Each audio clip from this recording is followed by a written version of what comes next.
The movie opens up showing us the Bowen family, Eric, Amy, Kendra, Griffin, and Madison, moving into a new home. Upon arriving, Griffin wanders through the house. He notices Maddie talking in front of her bedroom closet to an unseen presence. Griffin also hates that his room is in the attic. He hears a noise in the corner. He opens a door to a cellar and sees a red ball on a string. He pulls it and a bunch of creepy-faced clown dolls pour out. Griffin gets Eric to investigate. A squirrel then pops out of nowhere and frightens them. Griffin chooses to sleep somewhere else until the squirrel is gone. Griffin catches Maddie talking in front of the closet again. This time she shows him a trick where she touches the handle of the closet and her hair stands up. Griffin tries it and they both laugh. Welcome to the review recapped. Subscribe for a bit of good luck today and enjoy. Some of the electrical items in the house begin to turn on by themselves. Kendra's phone gets ruined, which she blames on Griffin. At night, the kids' toys and several lights go on and off. Griffin walks downstairs and sees Maddie talking in front of the television. A bunch of hands press up against the screen. Griffin runs to protect Maddie but is pushed by an invisible force. Eric and Amy go downstairs to see Maddie in front of the TV. She turns to them and says, "They're here." Griffin is apprehensive from that tree which is noticeable from his room. Furthermore, he likewise hears a sound from the house cellar and Griffin finds the horrendous confronted comedian dolls there. Griffin is terrified of seeing them and wastes his time in the room. Then, at that point, every one of the lights of the house and electronic gadgets begin fluctuating consequently at noon. In the interim, Griffin is stirred to hear the voice of Madison. Hearing her voice, he comes first floor. He sees Madison subtly.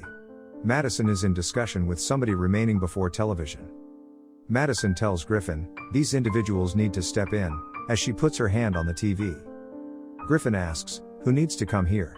Then many hands start to arise. Griffin pushes forward to switch off the television. Yet, a secretive power hauls him in reverse, making a lot of commotion. Hearing that commotion, Eric, Amy, and Kendra additionally show up there. Turning around, Madison says, those individuals have come there. Amy asks Madison on the approaching day, you had said the previous evening that those individuals have come here. Who were those individuals? Madison answers, they are my companions. They are not deceptions but rather the lost individuals. Then, at that point, Griffin tracks down a piece of human skeleton in the nursery. Furthermore, a ball moves towards him when he is inside the house. After that ball moves towards Madison's closet, moving there mysteriously. Noticing it, Griffin is apprehensive. He attempts to escape from that point, however his way is obstructed with the book wall. What's more, the way is likewise unexpectedly cleared. Feeling dread, Griffin attempts to tell Eric and Amy, yet they disregard him.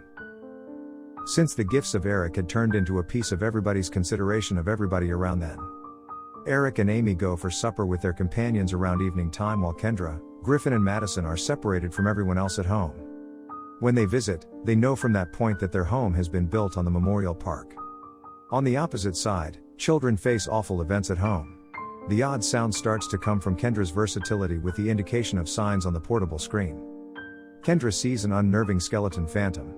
Then seeming hand from the floor gets the foot of Kendra as she attempts to get away. Kendra is calling somebody for help and unexpectedly the entryway closes. Further, all jokester dolls begin moving and the most ridiculously horrendous comedian assaults Griffin in his room. In the interim, the parts of trees are breaking the window glass of the room, hitting it. Griffin breaks the comedian, kicking it, and departs. He races to Madison's room. She is additionally terrified and similar tree limbs are on her room's window glass. Griffin attempts to get away from in dread, however is comes by a puzzling power and doesn't let him go. Breaking the window glass, those tree limbs spread in the room, taking Griffin with them. On the opposite side, the closet of Madison's room is open, retaining all lights of the room. Madison's toy is likewise moved inside the closet and Madison pursues it inside the closet. All things considered, many apparitions draw her into it. Amy and Eric arrive at the specific time and find Griffin snared in the parts of the tree. Griffin mysteriously tumbles down as they approach the tree. Kendra comes outside from the house running and says that Madison isn't being found anywhere. They all search Madison all through the house, yet she isn't found. Furthermore, the TV is turned on naturally and Madison's voice is heard from that point. Amy thinks Madison is inside the television in the wake of putting her hand on the screen. Madison's hand is then felt on Amy's hand. Seeing it, they are left shocked with dread. Then Amy visits paranormal scientist Dr. Creek, uncovering everything before her. Dr. Creek accompanies her exploration colleagues Wide and Sufi to their home. Furthermore, they get going in their examination. While exploring, a seat moves in the air when Wide attempts to sit on it. Dr. Stream says that it isn't the predominance of normal power, yet it is an apparition. These phantoms are more perilous than the other apparitions. Furthermore, they can toss objects forward and backwards without any problem. These ghosts make a lot of clamor, and coming right away, they likewise vanish similarly. What's more, they are on a large scale, setting up the different hardware. They change a gadget's GPS so any happen thing might be recorded. What's more, they contact Madison quickly. When Wide goes to penetrate the closet, something pulls his drill inside. At the point when he strides ahead to take out the drill, somebody pulls his hand inside. Furthermore, obscure thing drills from inside. Furthermore, bore is closer to Wide's face than evil power leaves him. With Wide notification, he got a quick look at somebody on his arm and they supernaturally vanished. What's more, the opening in the wall is likewise vanished. Setting up the gear in the entire house, they attempt to contact Madison. On the opposite side, Amy attempts to contact Madison through TV, calling her persistently. Madison's reaction is likewise gotten by Amy. According to her, she can't come to them. Amy makes certain of the presence of somebody with Amy after hearing her. All lights are turned off, TV is tumbled down with the clamors of various sounds. Then a dull shadow seems crying in Madison's voice and hurries to her room. Eric pursues it, and that sits in the closet of Madison. Furthermore, going close to it, Eric comes to realize that it is a phantom masked as Madison. Right away, that phantom assaults Eric. Getting enraged, Eric breaks the closet wall, hitting it with a table. Then, at that point, that closet wall is broken and transmits a lot of light. There is an entryway inside, and Eric tosses it inside by hitting with a table. Then, at that point, a passage again shows up on the roof of their room from where a similar table piece tumbles down. Seeing that, according to Creek, it will be the exit of Madison. Also, Dr. Creek alone won't be enough for it. As far as it might be concerned, she calls her ex Kerrigan, a master in secretive subjects and a renowned character on TV. Kerrigan says that in the wake of looking at, this house has been based on the cemetery, so these dead bodies have become lively. And all phantoms have changed into apparitions.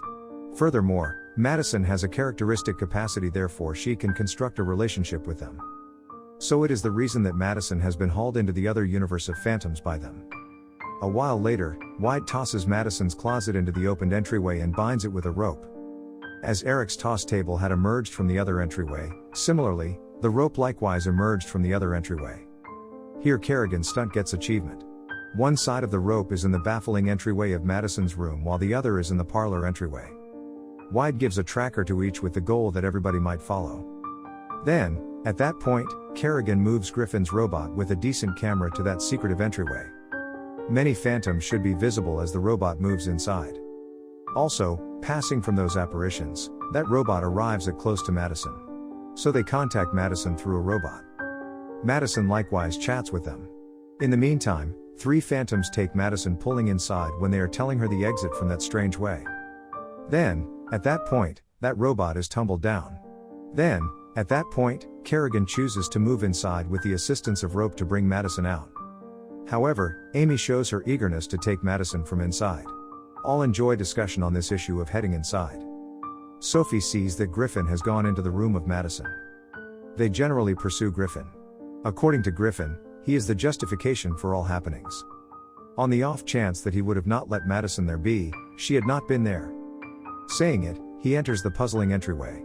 They get the 2 sides of the rope as he goes inside for the help of Griffin. Griffin pushes forward, going through those phantoms, where he additionally gets to see his robot. Then, at that point, he sees Madison. He tells her, "Accompany me." Be that as it may, Madison tells him while crying, "I cannot accompany you." Those apparitions are in the environmental elements of Madison that stop her from heading outside. Then those apparitions hold that rope. At the point when the rope is gotten by many phantoms, accordingly the catch of the rope is segregated. In any case, Eric and Kerrigan don't relinquish the rope in the external region. Pulling rope, then again, progresses forward with a piece of phantoms. Finally, they lose the hold of the rope. Griffin sees the rope, figuring it will assist them with coming outside. Getting the hand of Madison, Griffin holds the rope, which prompts exit. Those apparitions attempt to stop them. Then a rope emerges from the exit, and later Griffin and Madison. The 2 children are silly. Eric and Amy make an honest effort to re-establish their cognizance. Furthermore, they come into faculties. All are loosened up, seeing them completely safe. They all applaud Griffin given his fortitude. They are going out to head off to someplace. Then, at that point, Madison tells them that phantoms are still in the house. They apply a vehicle drive away from that point. Simultaneously, phantoms pull their vehicle inside. Breaking the wall, the vehicle moves inside. Also, phantoms again pull Madison to the internal puzzling entryway. Conflictingly, all battle to save the existence of Madison. Kerrigan gets the point that these phantoms won't ever permit them to effortlessly go. To get freed, there is the need for Madison's assistance. All phantoms are taking Madison inside, emerging from a puzzling entryway. Kerrigan orders them to return and they all move inside. Kerrigan steps into that entryway, knowing he is just the hero of this family except Madison. Eric and his family attempt to escape from that point with it. Then, at that point, many dead bodies and skeletons emerge from their nursery and attempt to stop them. Taking the vehicle of Sufi, they escape. They notice an enormous detonation in the house with radiated splendid light from its rooftop, which is continuing towards the sky. Kerrigan has liberated that area from the ghost, and they gain understanding and help from him. Further, Dr. Creek is looking through Kerrigan, taking assistance from her group in the house through GPS. They didn't go anywhere. Later they help proof of the presence of Kerrigan through GPS. Then, at that point, it is shown that Iris and his family are moving into another house, and there is a baffling tree close by. They like to leave in the wake of seeing that tree. Then it is shown that Kerrigan and Stream start their plays again. In the end, we see that Kerrigan has returned securely. Furthermore, Kerrigan and Stream are joined once more. Hope you enjoyed it. Thanks for watching.